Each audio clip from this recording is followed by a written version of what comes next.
If it wasn't for this group, I don't think I would have made it.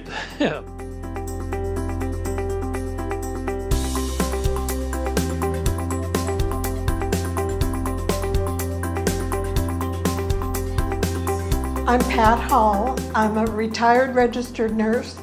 I'm a member of the board of directors for the Alzheimer's Foundation, and I spent 34 years in long-term care. This disease affects 1 out of 10 over the age of 65 and almost half of the population over the age of 85.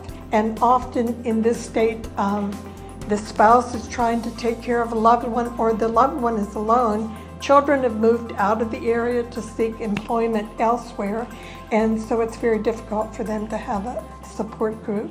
My name is Stephen Hanik, and I was a caregiver for my wife for at least 6 years until she had passed. She's been gone for 2 years. I had a few good points with my wife. She wanted to know everything about it, and she understood it all, and gradually she became worse and worse. When it came up to the end, I was the only one that she would recognize. My name is Gary Johnson, and I'm a primary caregiver for my father.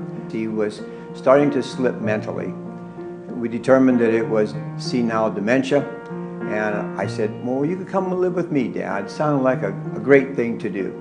What I didn't realize was how incredibly difficult it is to be a caregiver. The first thing I said when I came to this group first night was, I need help, because I just couldn't comprehend that caregiving of a loved one could be so incredibly difficult. My name's Ron Budash. I'm the marketing director and co-facilitator of the support group. We found that there was a growing need in our community to work at the grassroots level with people who were inflicted with dementia, Alzheimer's. I became a member of the organization through my friend Ron. My wife at the time had Alzheimer's, and I needed some help as a caregiver, and Ron asked me to come to the meeting, and from that point on, it was a blessing for me. The hardest thing that they have to face is to look at their loved ones and to know that that person will never be the same again. I was married to my wife 54 years, but when she came down and over the months, you could see that she's gone. The person that I married is gone. And you have to learn to accept that, and it takes time.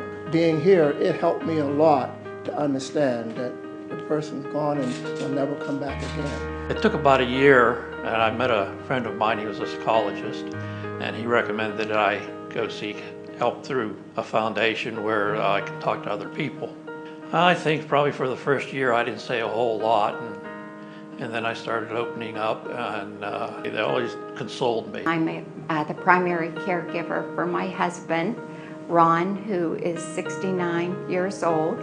He was diagnosed with Alzheimer's. I joined this group. First night I came, all I did was cry. I couldn't get anything out. I couldn't believe I was in this group.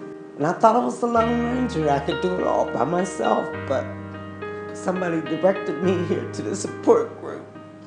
That's the best thing they ever did. It was one night I was here and I started talking about different things, and almost everybody in this room hugged me.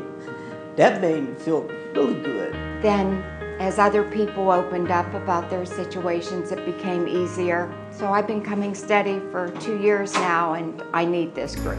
And after finding this group and realizing how beneficial it was to come here, it was just the sharing, the loving, the caring.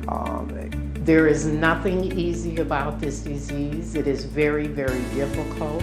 And thank God that we have the group here.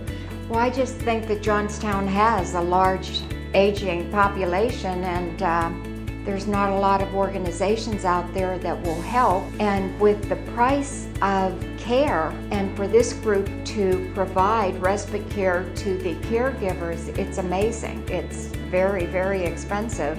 I depend on this group totally for support. So it helps to talk about it. It helps to get the hugs, people to sympathize with you. We're very grateful for being recognized by the Senior Spirit Committee so that we have a chance to tell people that we're here for you. We thank you. We thank you.